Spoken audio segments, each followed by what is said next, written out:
Olá pessoal, tudo bem? Dando sequência ao nosso PET volume 1, nossa aula da semana 4, falaremos sobre tendências e dilemas do crescimento populacional. Bem, quando se fala em tendência populacional, falaremos sobre a demografia, ou seja, a demografia é a área do conhecimento que se preocupa em estudar o comportamento, as transformações e a dinâmica geral da população, utilizando-se principalmente de elementos estatísticos e pesquisas qualitativas. A demografia baseia-se em dados estatísticos para analisar, organizar e fornecer informações sobre a população de um território. Os dados demográficos permitem o mapeamento das dimensões das estruturas sociais e entender a distribuição dos seres vivos pelo planeta. Igualmente, a coleta de informações socioculturais, econômicas, étnicas acerca da sociedade como um todo ou de um grupo específico. O que é demografia, já falamos superficialmente, uma definição mais concreta do significado, da etimologia da palavra. A demografia é uma área do conhecimento que estuda a dinâmica das populações, significa literalmente estudo do povo, pois a palavra é a junção de demos, do grego, que vem em povo, e grafia, escrita ou descrição. Também é chamado de geografia da população, por se relacionar estreitamente com a geografia.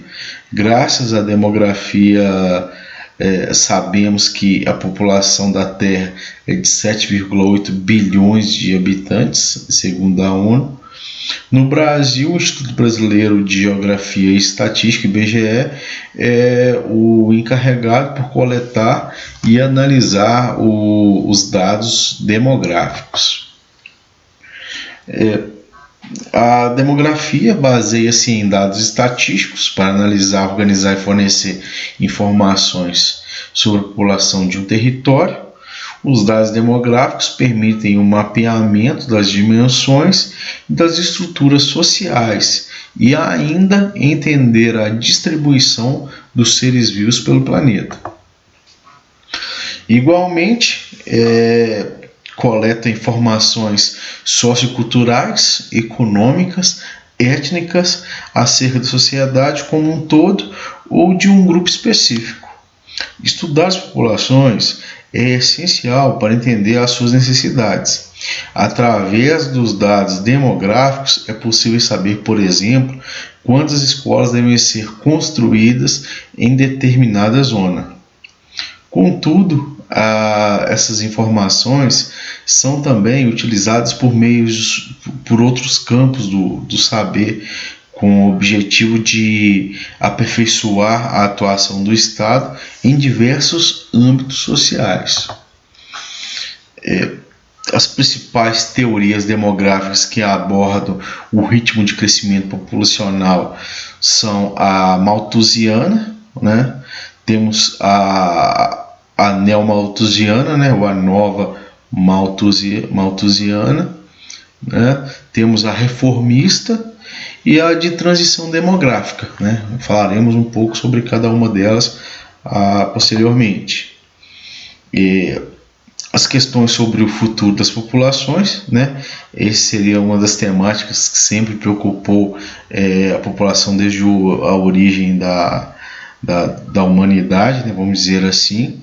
A relação entre o número de pessoas e a quantidade de recursos disponíveis para alimentá-las e satisfazer o seu nível de consumo sempre foi motivo de grande preocupação. Afinal, os recursos naturais disponíveis são capazes de, no futuro, atender aos sucessivos crescimentos populacionais. Essas questões já foram há muito tempo formuladas e diferentes respostas surgiram. Trata-se das teorias demográficas, também chamadas de teorias do crescimento demográfico. A primeira delas foi a proposta por Thomas Malthus, conhecido como malthusianismo, né? O malthusianismo, né, como já falamos, foi proposto por Thomas Robert Malthus, nasceu em 1766, faleceu em 1834, economista liberal e historiador inglês.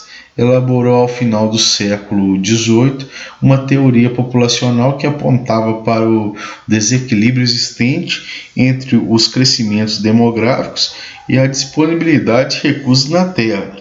Seu livro Ensaio sobre o Princípio da População, ele afirma categoricamente que o planeta, em pouco tempo, não seria capaz de atender ao número de habitantes existentes.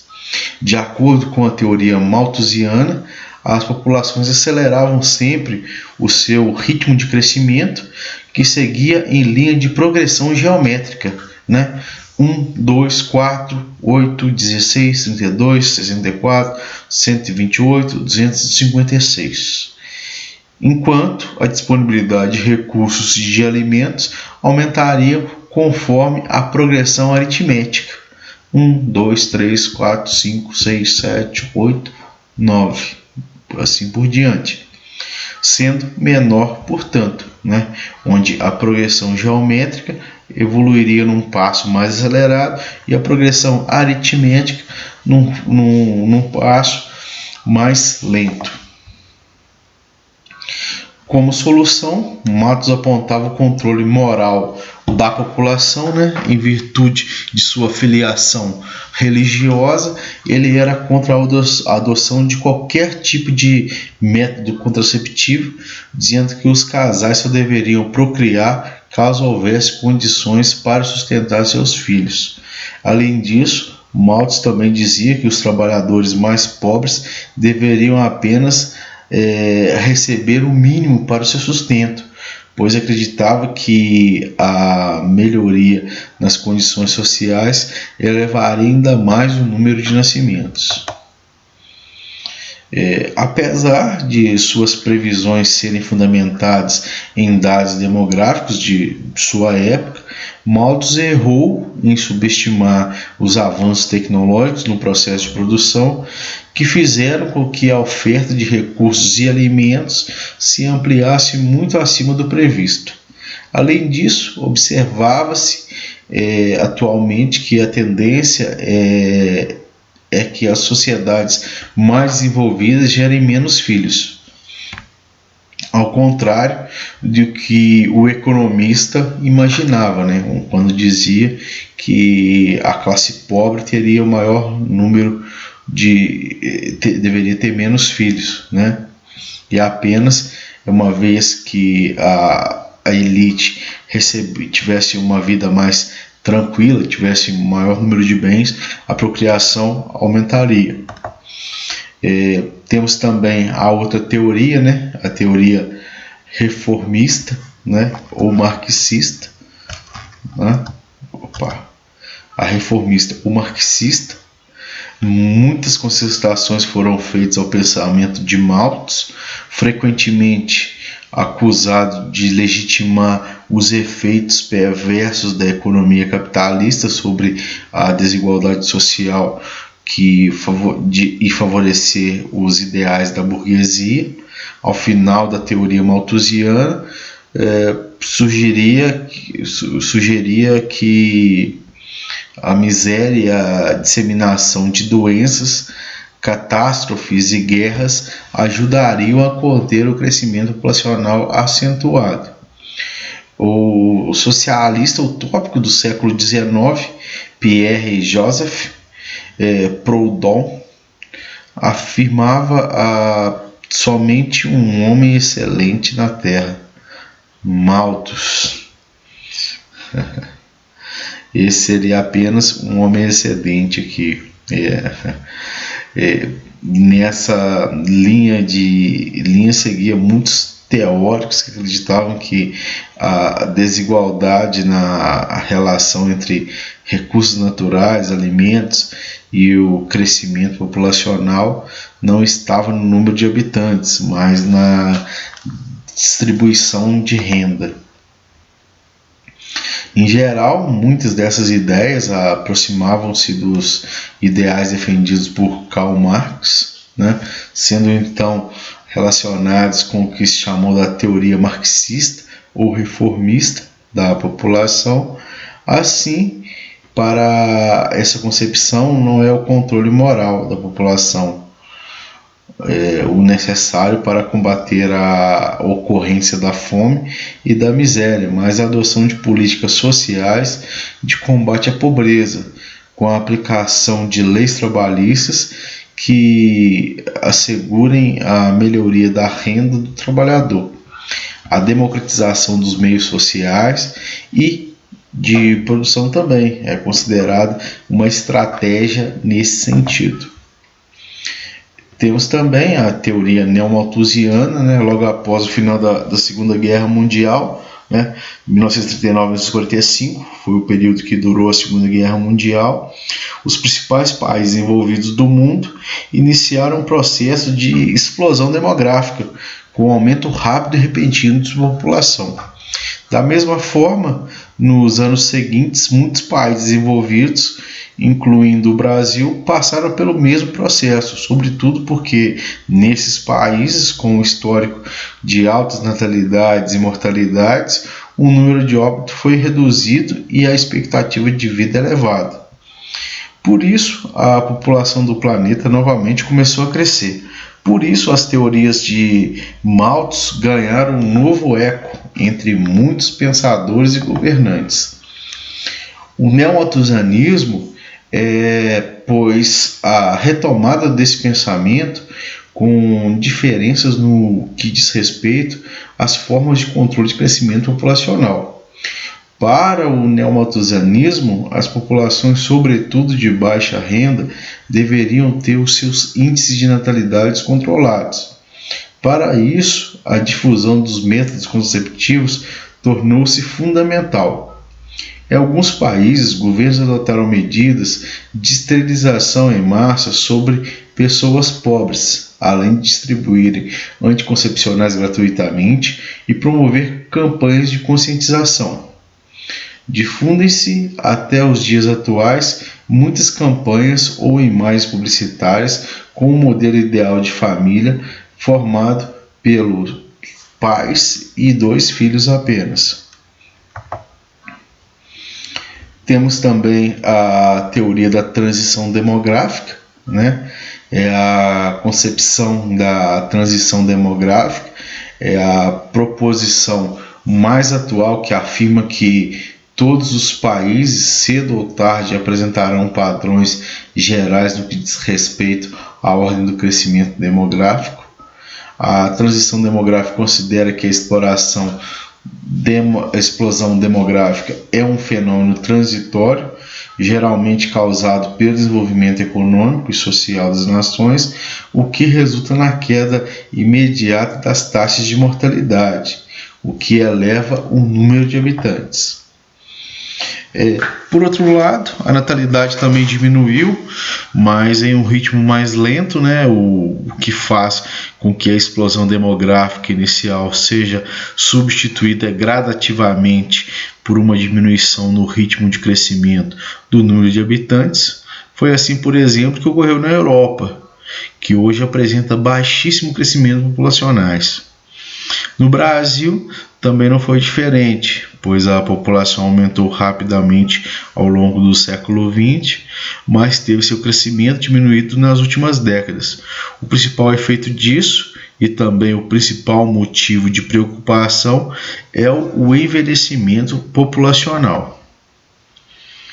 O Brasil, até pouco tempo atrás, era considerado um país jovem, com boa parte da população com média de idade baixas. Atualmente passou a ser considerado um país adulto, com potencial para tornar-se um país idoso nas próximas décadas.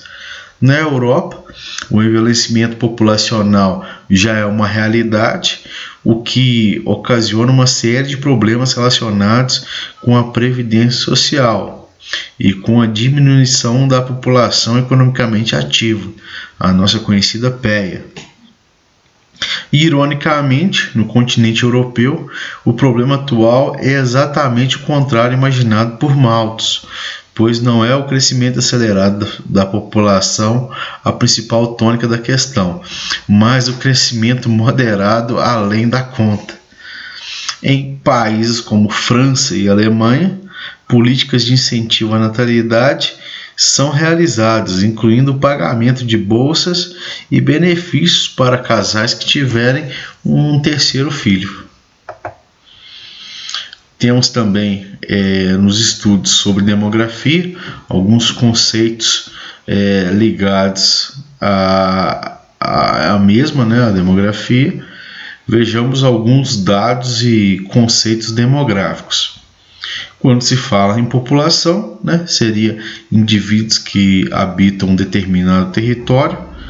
A taxa de natalidade é o número de nascimentos que acontecem de uma determinada área e período.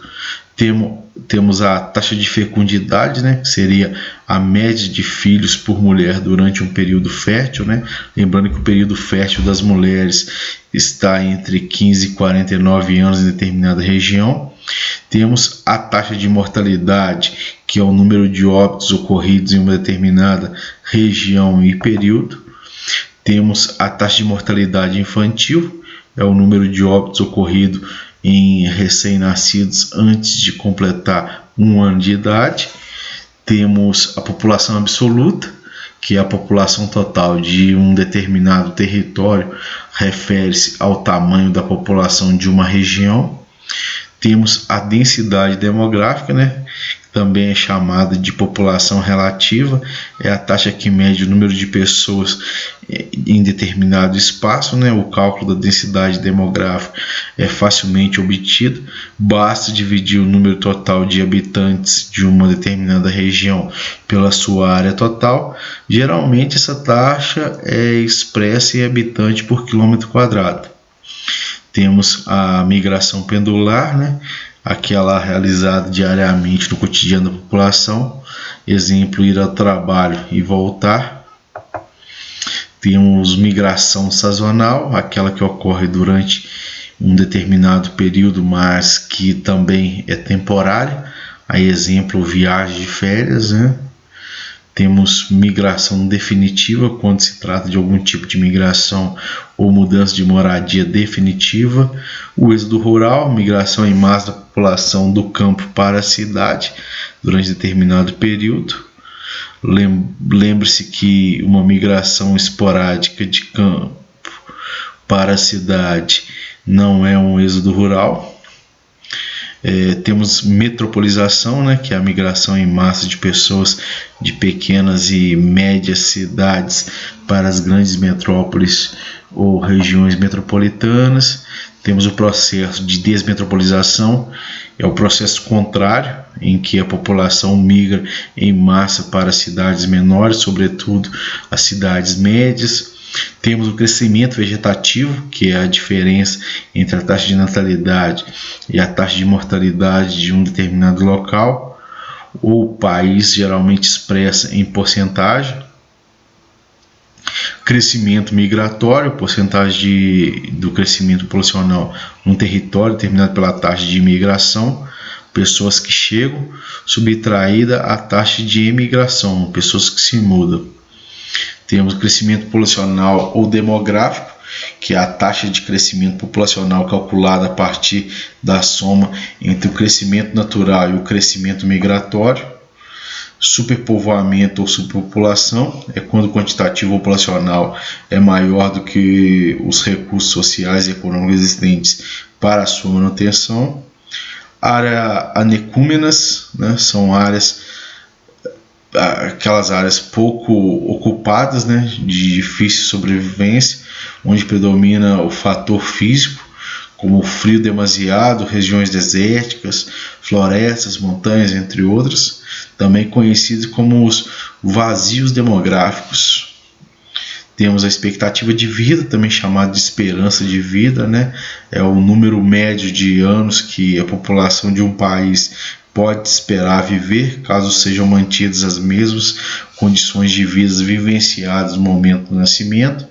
Temos a pirâmide etária, que nós estudamos anteriormente, né? São indicadores populacionais por meio de gráficos que permitem a análise da dinâmica populacional de um determinado local, segundo faixas etárias de idades e por sexo, né? E seriam esses aí, pessoal, alguns conceitos da demografia para que possamos aplicar nas atividades aí. Um abraço a todos aí, até a próxima.